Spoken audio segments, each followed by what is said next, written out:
Hello friends, welcome to back ventures.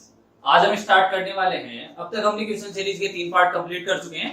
हमारा question series का next part है जिसको हम स्टार्ट करने वाले हैं।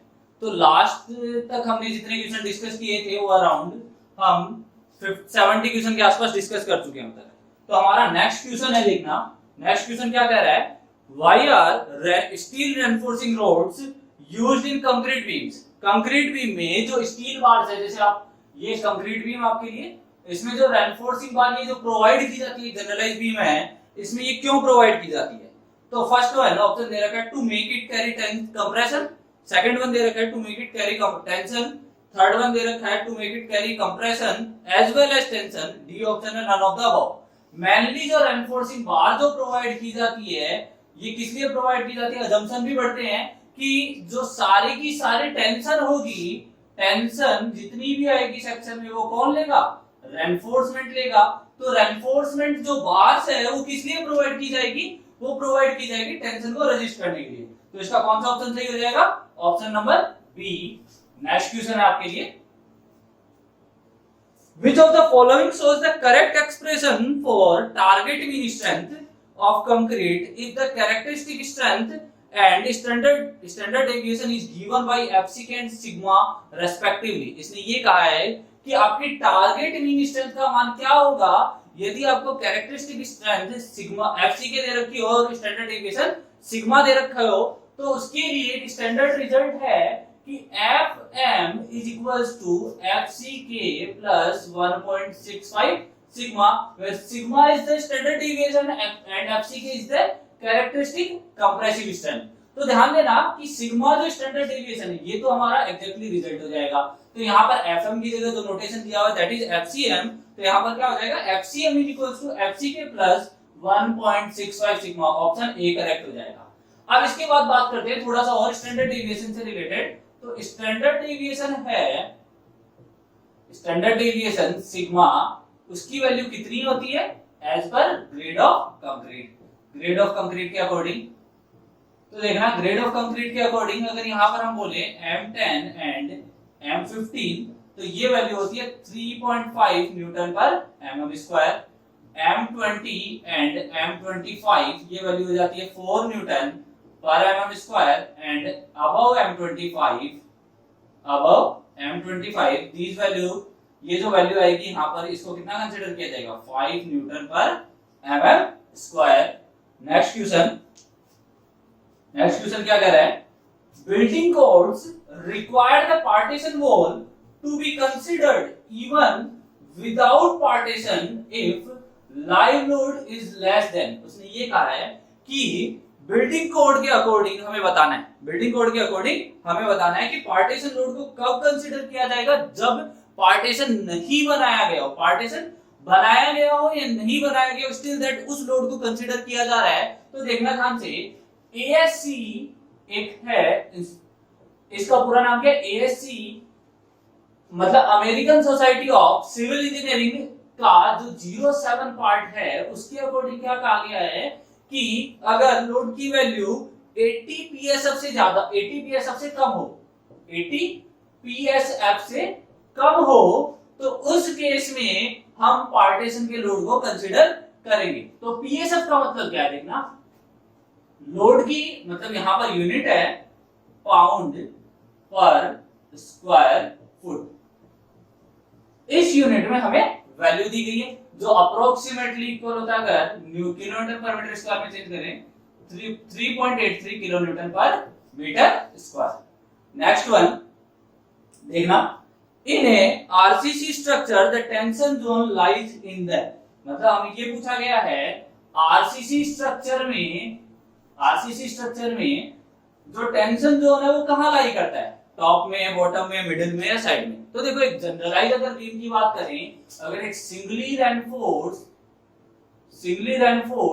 सिंपली सपोर्टेड बीम की अगर बात करें, जनरलाइज बीम है, तो इस केस में यहां पर जो टेंशन जोन होता है वो कहां लाई करता है, ये इसका क्रॉस सेक्शन बना दिया, ये हमारा फ्रंट व्यू दिख रहा है। तो देखना ध्यान से, हम यहाँ रेनफोर्समेंट प्रोवाइड करते हैं, जो टेंशन जोन होता है बेसिकली इसमें कहां होता है, बॉटम में। तो इसके अकॉर्डिंग आंसर ये हो जाएगा। अगर यही स्पेशलाइज कर देता बीम के लिए, सिंपली सपोर्टेड होता तो ये हो जाएगा, और कैंटिलीवर बीम होगा तो ये हो जाएगा। कैंटिलीवर बीम के केस में देखना, कैंटिलीवर बीम के केस में क्या होता है, अगर इस पर कोई लोड आ रहा है, इस पर कोई इस तरीके से लोड आ रहा है, तो ये बीम क्या होती है, कुछ इस वे में डिफ्लेक्ट होती है। तो इसका जो टॉप पार्ट है वो टेंशन में रहता है, बॉटम पार्ट क्या आ जाता है, कंप्रेशन में आ जाता है। जबकि ये जब डिफ्लेक्ट होगी तो ये कुछ इस तरीके से डिफ्लेक्ट होगी।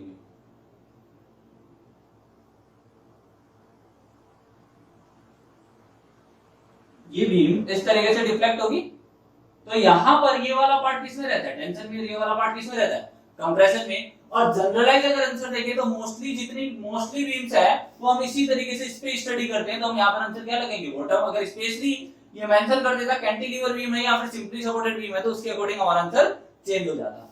नेक्स्ट वन क्वेश्चन देखना, M15 concrete is used for, M15 concrete किसके लिए यूज की जाती है। तो देखो ऑप्शन दे रखा है डैम्स, फाउंडेशन, आरसीसी और मास कंक्रीटिंग वर्क। ठीक है, तो M15 जो कंक्रीट होती है वो फाउंडेशन के लिए यूज ली जाती है, फाउंडेशन के लिए यूज ली जाती है। क्लियर है। या फिर हम ये बोल सकते हैं जो ग्राउंड बनाते हैं ना, ग्राउंड जो बना रहे हैं, ग्राउंड सरफेस बना रहे हैं, उसके कंस्ट्रक्शन में भी M15 कंक्रीट को काम में लिया जा सकता है। अब बात करते हैं इसके आसपास की कंक्रीट, M10 रह गया और M20 रह गया। तो देखना M20 या उससे अबव ग्रेड की जितनी भी कंक्रीट है उन सबको किसके लिए कंसीडर किया गया, आरसीसी स्ट्रक्चर्स के लिए कंसीडर किया गया है। और M10 जो ग्रेड कंक्रीट है वो लेवलिंग में काम आती है, लेवलिंग ऑफ फुटिंग में काम आती है, फुटिंग की लेवलिंग करने के लिए काम में ली जाती है। अगर आपसे ये पूछ ले M10 किसके लिए काम आती है, M20 किसके लिए काम आती है, तो हम उसके लिए आंसर लगा सकते हैं। Next one, live load with time can vary in, मतलब ये कह रहा है कि लाइव लोड है वो टाइम के साथ वेरी कर सकता है। ठीक है, लाइव लोड टाइम के साथ वेरी कर सकता है, मैग्नीट्यूड में, दूसरा पोजीशन में, third one neither position nor magnitude, and fourth one position as well as magnitude. तो देखना जो लोड है, लाइव लोड है, मतलब हम आज बेड किस साइज, आज बेड जो बना रहे हैं वो हमने बनाया सिंगल बेड, या फिर कल हम वहीं पर बेड को रिप्लेस करके डबल बेड लगा देते हैं, तो वो टाइम के साथ रिक्वायरमेंट के अकॉर्डिंग वो चीजें क्या होती रहती है, वेरी होती रहती है। और जो लाइव लोड है वो पोजीशन के साथ साथ मैग्नीट्यूड में भी वेरी कर सकता है, तो इसलिए इस बार ऑप्शन क्या हो जाएगा, डी हो जाएगा। Next one, impact load results from which type of effects of load applied. देखो इम्पैक्ट लोड क्या होता है, इम्पैक्ट लोड के बारे में बात की है, इम्पैक्ट लोड किस टाइप का इफेक्ट देता है अगर इम्पैक्ट लोड लगता है। तो देखो इम्पैक्ट लोड किस टाइप का इफेक्ट देता है, अगर हम इम्पैक्ट लोड की बात करें, इम्पैक्ट लोड डायनेमिक टाइप का इफेक्ट देता है, डायनेमिक टाइप ऑफ लोडिंग में कंसीडर होता है। डायनेमिक टाइप ऑफ लोडिंग मतलब ये लोड क्या कैसे आता है, सडन आता है, या तो ये सडन होगा या ये अपने को झटका देगा, शॉक देगा।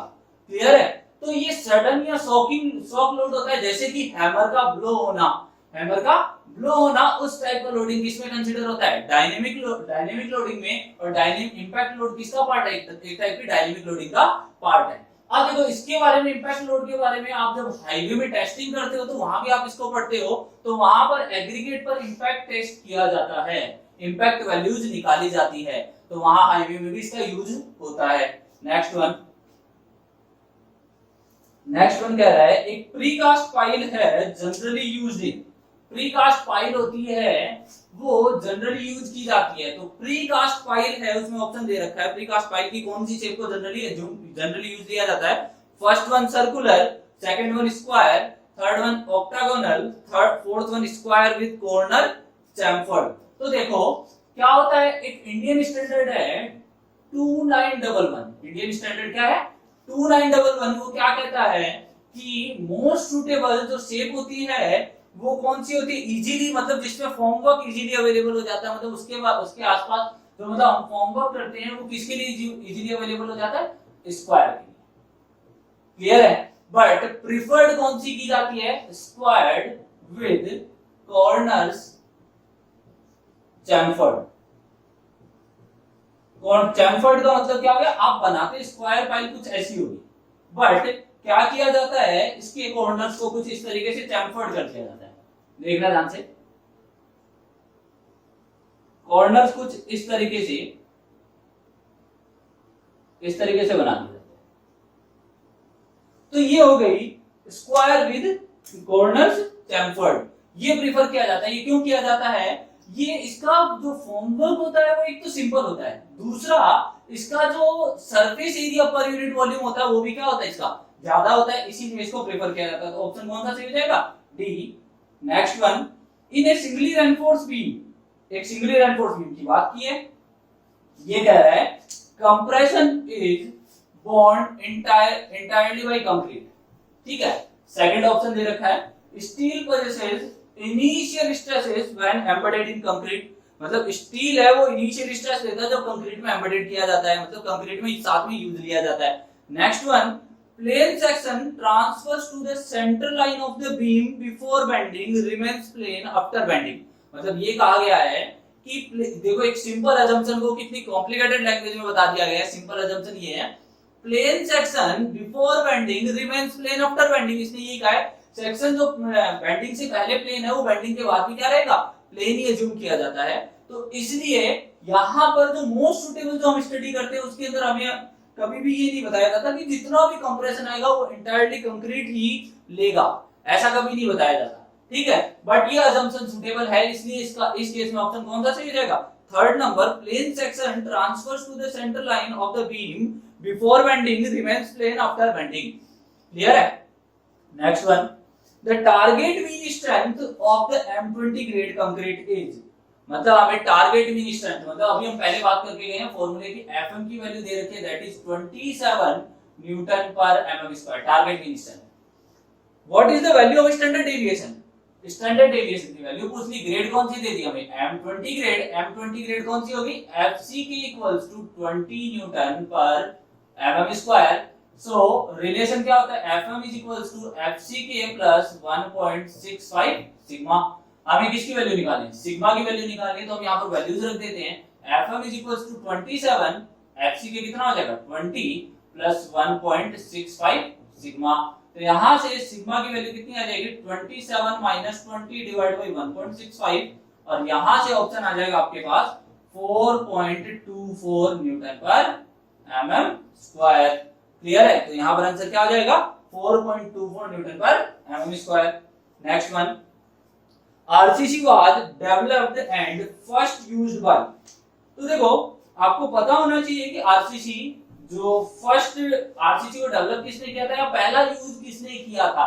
तो देखो फर्स्ट जो रेनफोर्स मतलब आयरन रेनफोर्स जो कंक्रीट बनाई गई थी वो बनाई थी फ्रैंकोइस कोइंग्रेंट ने यूज ली थी, फ्रैंकोइस कोइंग्रेंट ने यूज ली थी। उसके अलावा ये तो हो गया RCC was developed and first used by Francois Coignet. अब इसके बाद आप देखते हैं ऑप्शन दे रखा है जोसेफ एस्पिडिन। जोसेफ एस्पिडिन किसके लिए जाने जाते हैं? ये पोर्टलैंड सीमेंट के लिए जाने जाते हैं। Next one, Joseph Smeaton. Joseph Smeaton किसके लिए जाने जाते हैं? ये फादर ऑफ सिविल इंजीनियरिंग है। जोसेफ स्मैटन किसके लिए जाने जाते हैं? ये फादर ऑफ सिविल इंजीनियरिंग के लिए। अगर आपसे क्वेश्चन पूछ लिया जाए who is the father of civil engineering, then answer is John, अरे sorry, this is John Smeaton. Next, अब क्या है, इसने एक और ऑप्शन दिया जोसेफ मोनियर। जोसेफ मोनियर किसके लिए देखना, ये याद रखना, ये क्वेश्चन पूछे भी जा सकते हैं, इसलिए चारों को डिस्कस करें। जोसेफ मोनियर है वो फेरो सीमेंट के लिए। किसके लिए? फेरो सीमेंट के लिए। अब बात दूसरे की अगर लिख देते हैं यहां पर, तो जॉन स्मैटन। जॉन स्मैटन किसके लिए है? Father of civil engineering, father of civil engineering. Clear है? जोसेफ एस्पिडिन का नाम तो आपने खूब सुना होगा। ये किसके लिए? पोर्टलैंड सीमेंट के लिए। अब बचे फ्रैंकोइस कोइंग्रेंट। ये किस लिए है? इन्होंने फर्स्ट आयरन रेनफोर्स्ड कंक्रीट का यूज लिया था, इसीलिए इनको आरसीसी का डेवलपर या फर्स्ट यूज किसने किया था उसके लिए जाने जाते हैं। Next one, in how many types can RCC be classified into. अगर आप मेरे आरसीसी के लेक्चर आपने देखे हैं जो हमारे प्लेलिस्ट में अवेलेबल हैं, तो उनमें जाके देखोगे तो सबसे फर्स्ट जब ये पढ़ाया गया तो उसमें यही बताया गया है कि जो आरसीसी है उसको कितने पार्ट्स में क्लासिफाई किया गया है। वैसे तो अगर हम आरसीसी की बात करें, अगर हम कंक्रीट की बात करें, तो कंक्रीट को बेसिकली 3 टाइप में क्लासिफाई किया जाता है। कंक्रीट को 3 टाइप कौन से? First one PCC, RCC and PSC. तो देखना, अब इसने क्या पूछा? आरसीसी। आरसीसी का मतलब क्या होता है कि कंक्रीट के साथ रेनफोर्समेंट का यूज लेना, और कंक्रीट के साथ रेनफोर्समेंट इन्हीं दो में यूज आता है। तो इसका मतलब इसको तो हम क्या करते हैं, साइट पर कंस्ट्रक्ट करते हैं और इसको पहले ही कंस्ट्रक्ट कर दिया जाता है, ये प्रीकास्ट होती है। तो इसका मतलब अगर आरसीसी के टाइप पूछे तो आरसीसी के बेसिकली दो टाइप होते हैं, that one first one is at the site construction हो सकता है, सेकंड वन इज प्रीकास्ट। अब तक आपसे आरसीसी के टाइप पूछे हैं, अगली बार इन दोनों के नाम भी पूछ सकता है। तो इसका ऑप्शन क्या हो जाएगा, A. Next one, which type of following structural load, which type of following structural load are not applied commonly to a building। अब ये बात कर रहा है कि कौन से टाइप का स्ट्रक्चरल लोड है जो बिल्डिंग पर कॉमनली यूज नहीं होता है। तो देखो फर्स्ट वन दे रखा है डेड लोड, डेड लोड दे रखा है, रेन लोड दे रखा है, और लाइव लोड दे रखा है, और एनवायरमेंटल लोड दे रखा है। तो देखो एनवायरमेंटल लोड, देखो सबसे पहले बात करते हैं डेड लोड। स्ट्रक्चर जो बनाते हैं वो डेड लोड कंसीडर होगा। रेन लोड की बाद में बात करेंगे। लाइव लोड, लाइव लोड तो उस पे जो हम बनाया स्ट्रक्चर पर्पस यूज लेने के लिए, तो लाइव लोड तो उस पर आएगा ही आएगा। Third one environmental load, environmental load depend करता है जोन पर, जोन पर डिपेंड करता है। तो कहीं पर विंड लोड कंसीडर किया जाता है, कहीं पर अर्थक्वेक लोड कंसीडर किया जाता है। तो मे बी जब भी हम एलएसएम के अकॉर्डिंग अगर स्टडी करते हैं तो उसमें हम इन तीनों लोड के कॉम्बिनेशन की हमारे पास टेबल अवेलेबल है, बट रेन लोड का जनरली कहीं भी जिक्र नहीं किया गया है, इसीलिए हम यहाँ पर मोस्ट सुटेबल आंसर कौन सा हो जाएगा, rain load. Next one, a surface structure है, सरफेस स्ट्रक्चर किसको कहेंगे, मतलब सरफेस का मतलब उसके अंदर उसकी लेंथ और ब्रेड्थ की इंपॉर्टेंस ज्यादा होनी चाहिए एज कंपेयर टू थिकनेस, इसीलिए तो उसको एक प्लेन, उसको एक सरफेस कह सकते हैं। तो देखना सरफेस स्ट्रक्चर किसको कहेंगे, जिसकी स्मॉल थिकनेस होती है। तो इसका ऑप्शन क्या हो जाएगा, a small thickness.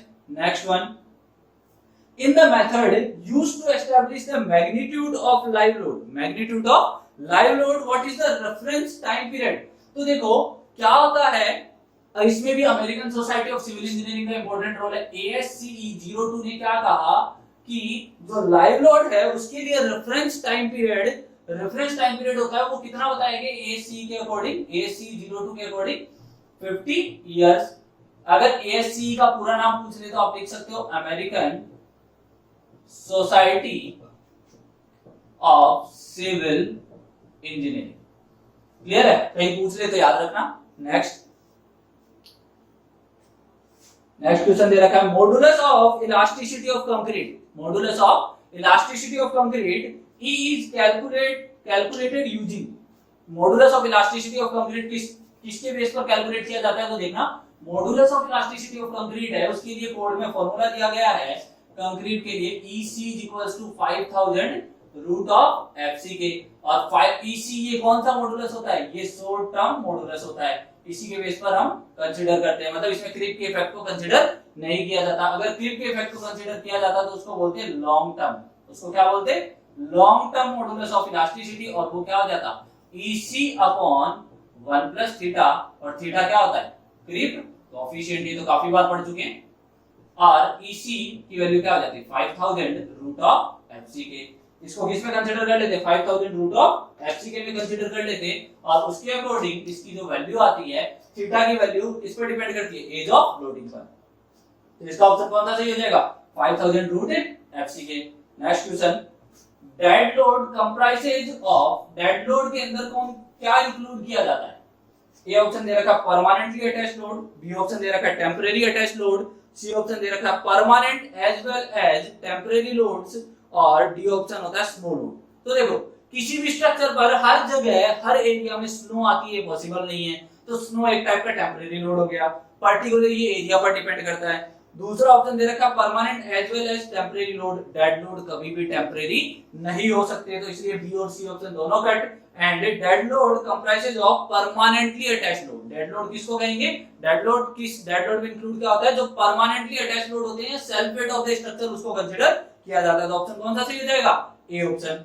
Next one, if the modular ratio is m, steel ratio is r, and overall depth of a beam is d, the depth of the critical neutral axis। अब देखो जैसे ही critical आया यहाँ पर नाम, तो critical हमें समझ जाना चाहिए किसकी बात कर रहा है, वर्किंग स्ट्रेस मेथड की। तो देखना एक जनरलाइज हम बनाते हैं और इस फॉर्मूले को थोड़ा सा ध्यान से देखते हैं। ये एक रेनफोर्सिंग बीम है, ये इसकी विड्थ ऑफ सेक्शन है बी, और ये इसकी क्या है, डेप्थ ऑफ सेक्शन है, इफेक्टिव डेप्थ। यहां पर हम इसके लिए स्ट्रेच डायग्राम बनाते हैं, क्रिटिकल सेक्शन है, इसीलिए यहां पर ये जो पार्ट होगा, यहां पर क्या होगा, सिग्मा सी बी सी, या हम इसको बोल देते हैं कैपिटल सी, और यहां पर क्या होगा, sigma S T by M. Clear है? तो देखना ध्यान से, ये जो डेप्थ है यहां पर, इस डेप्थ को क्या बोलेंगे, एक्स सी, और यहां पर क्या हो जाएगा, डी माइनस एक्स सी। तो देखना ध्यान से, इसको प्रूफ करते हैं। तो देखना एक्स सी अपॉन, इसने ये पूछा ना critical depth of, the depth of critical neutral axis. तो देखना ध्यान से, x c upon c similar triangle property से, और यहां पर क्या लिखेंगे, d minus x c upon sigma S T by m. ये हो गया। तो देखना ध्यान से, इसको क्रॉस मल्टीप्लिकेशन करते हैं, इस पार्ट को यहां ले जाते हैं, तो sigma S T by M into C equals to D minus x C divide by X C. Clear है? अब इसको अलग अलग कर देते हैं। तो देखना, sigma S T by M into C equals to क्या हो गया, D by X C minus one, या फिर हम ये कह सकते हैं X C by X C. तो ये वैल्यू क्या हो जाएगी, D by X C minus one. One को इधर ले आओ, तो आपके पास वैल्यू क्या बन जाएगी, D by X C is equals to, अब इसने क्या बोला था, स्टील रेशियो इज आर, मतलब इस वाले पार्ट को किससे डिनोट कर रहा होगा, आर से डिनोट कर रहा होगा। क्लियर है? तो देखेंगे हम इसको आगे जाके आर से कैसे डिनोट किया होगा। तो देखना ध्यान से, sigma S T by M into C plus one, तो यहां पर हम क्या कर सकते हैं, sigma S T plus M into C divide by M into C. Clear है? अब हमें किसकी वैल्यू चाहिए, एक्स की वैल्यू चाहिए, तो इसको रेसिप्रोकल कर देते हैं, X by D is equals to M into C divide by sigma S T plus M into C. Clear है? अब देखो ध्यान से कि sigma S T by C को, यहां पर देखो सी कॉमन ले लेते हैं, सी कॉमन लेंगे तो यहां पर क्या बन जाएगा, m into C divide by, c common लिया तो यहां sigma S T by m plus m, तो यहां पर sigma S T by, sorry sigma S T by c, इस सी से सी कैंसिल, तो यहां पर हमारे पास क्या बना, इस रेशियो को किससे डिनोट किया गया है, इस रेशियो को आर से डिनोट किया गया है। यहां पर भी बात करके हैं, तो देखना ध्यान से, ये क्या हो जाएगा, m upon m plus r, इससे ये आपका xc बाई d हो जाएगा। तो यहाँ पर हमें क्या पूछा गया है, xc की वैल्यू पूछी गई है, तो यहाँ पर इस d को यहाँ नहीं मल्टीप्लाई करके आप कहाँ मल्टीप्लाई कर दोगे, यहाँ पर मल्टीप्लाई कर दोगे, तो आपके पास क्या आ जाएगा, m upon m plus r into D. ठीक है? तो देखना ध्यान से, क्या दे रखा है, m upon m plus r into D, ये आपको ऑप्शन नंबर बी में दे रखा है। क्लियर है? तक नेक्स्ट वन क्या दे रखा है, which of the following is true regarding stress strain curve of concrete. Stress strain curve of concrete के अकॉर्डिंग ट्रू कौन सी चीज होती है, मतलब ट्रू स्टेटमेंट क्या होता है, उसके बारे में हमें बताना है। तो देखो ये समझ में आया ना, इसके बाद हम आगे चलते हैं कि stress strain curve of concrete के बारे में बात करते हैं। तो देखो stress strain curve of concrete में हमें पहला स्टेटमेंट दिया गया है, straight line up to the failure, दूसरा hyperbolic up to 0.002 strain value and then a straight line up to failure. Next दे रखा है parabolic up to 0.002 strain value and then a straight line up to failure. Next one दे रखा है straight line up to 0.002 strain value and the parabolic up to failure. तो देखो stress strain curve of concrete कुछ इस तरीके से होता है, कुछ इस तरीके, यहां तक पैराबोलिक, और अगर आईएस कोड के अकॉर्डिंग बात करें तो ये स्ट्रेट लाइन होता है। तो ये पार्ट कौन सा हो गया, पैराबोलिक, और ये क्या हो गया, स्ट्रेट लाइन। क्लियर है? ये कैसा हो गया, स्ट्रेट लाइन। यहां तक स्ट्रेन की वैल्यू क्या रहती है, 0.002, और यहां पर हम फेलियर स्ट्रेन क्या मानते हैं, 0.0035, इस पर फेलियर मान लेते हैं। तो यहां पर क्या हो गया, parabolic up to 0.002 strain value and then straight line up to failure. दिख भी रहा है? तो ऑप्शन नंबर सी सही हो जाएगा। Next one, for which of the following grades ordinary concrete is not used. Ordinary concrete में कौन सी ग्रेड नहीं आती है, तो देखो ऑर्डिनरी कंक्रीट में कौन कौन सी ग्रेड आती है। ऑर्डिनरी कंक्रीट में अगर हम बात करें तो यहां पर हमें दे रखा है M10, M20, M25 और M40 चार ऑप्शन दे रखे हैं, मतलब M10, M40, M20 and M25 चार ऑप्शन दे रखे हैं। तो देखो ध्यान से, ऑर्डिनरी ग्रेड कौन सी होती है, हमारे पास आरसीसी में तीन टाइप होते हैं, ordinary, standard and high strength. तो अगर हम नए अमेंडमेंट की बात करें, नए अमेंडमेंट मतलब जो फोर्थ में 2013 को हुआ उसके अकॉर्डिंग अगर बात करें तो यहां पर जो कंसीडर किया जाता है that is M25 to M60। Above M60 किसमें आता है? हाई स्ट्रेंथ में। और बिलो M25 मतलब M10 से लेके M20 तक का पार्ट किसमें कंसीडर होता है? ऑर्डिनरी में। तो यहाँ पर ये पूछ रहा है ऑर्डिनरी कंक्रीट ग्रेड का पार्ट कौन सा पार्ट नहीं है, तो इसमें दो ऑप्शन है M25 एंड M40। तो हमारे पास अगर कोई और ऑप्शन लगाते हो तो इसमें मोस्ट सुटेबल आंसर है M40। और उसके बाद अगर दोनों, वैसे तो दोनों ऑप्शन सही है M25 और M40 दोनों सही है, अब वो डिपेंड करता है कि कौन सा आंसर सही माना जाता है एग्जाम में। वैसे सुटेबल आंसर जितनी हायर ग्रेड होगी वो उतनी स्टैंडर्ड में कंसीडर होगी, इसीलिए हम यहाँ पर आंसर कौन सा लगाएंगे? M40 grade of concrete. Next one, तो नेक्स्ट क्वेश्चन की बात करते हैं। What will be the value of reduction factor R1 if value of AT is given to be 500 feet square? देखो ये किसकी बात कर रहा है? बेसिकली रूफ ट्रस पर लाइव लोड की बात कर रहा है। तो रूफ ट्रस के लाइव लोड की वैल्यू कितनी होती है उसको LR से डिनोट करते हैं, तो उसकी वैल्यू होती है that is 20 of R1 into R2। Clear है? तो 20 into R1 into R2, LS की जो LR है इसकी वैल्यू दी जाती है पाउंड पर स्क्वायर फुट में वैल्यू दी जाती है। R1 क्या होता है? R1 होता है एक एरिया रिडक्शन फैक्टर कंसीडर किया जाता है, बेसिकली ट्रिब्यूनरी एरिया रिडक्शन फैक्टर होता है। इसका मतलब क्या था ट्रिब्यूनरी वर्ड का? कि एक ऐसा एरिया रिडक्शन फैक्टर जो किस पे डिपेंड करता है, कितने एरिया पर आपने लोड अप्लाई किया है, कितने एरिया पर लोड आ रहा है, उसके अकॉर्डिंग ये रिडक्शन फैक्टर होता है।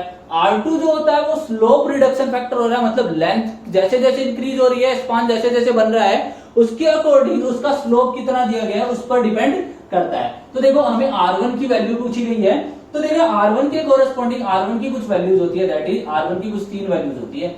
फर्स्ट वन 1 जो कब ली जाती है? ट्रिब्यूनरी एरिया अगर लेस देन 200 फीट स्क्वायर से। यहां पर 0.6 होती है, ये कब ली जाती है? जब ट्रिब्यूनरी एरिया किससे ग्रेटर देन हो जाए? 600 फीट स्क्वायर से। और यहां पर 1.2 माइनस 0.001 80 कंसिडर किया जाता है जब 80 किसकी रेंज में रह जाए? 200 से लेके 600 के बीच में रह जाए, तो उसके लिए कंसिडर किया जाता है। अब हमारा एरिया क्या दे रखा है? ट्रिब्यूनरी एरिया दे रखा है 500 फीट स्क्वायर, तो 500 फीट स्क्वायर किसमें आ गया? इसमें। तो हम यहाँ पर R1 जो निकाल लेंगे, R1 is equal to 1.2 minus 0.001 into 500 that is 1.2 minus 0.5 that is 0.7। ये आपका ऑप्शन नंबर कौन सा आ जाएगा? सी। आज के लिए इतना ही काफी है।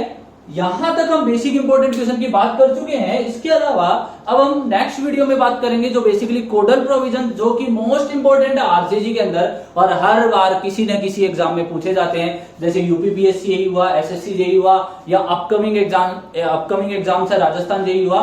तो इसके लिए अगर आपको वीडियो पसंद आए हैं तो उसको लाइक करें, शेयर करें, सब्सक्राइब करें और फर्दर अपकमिंग वीडियोस के लिए बेल आइकन प्रेस करें। Thank you so much.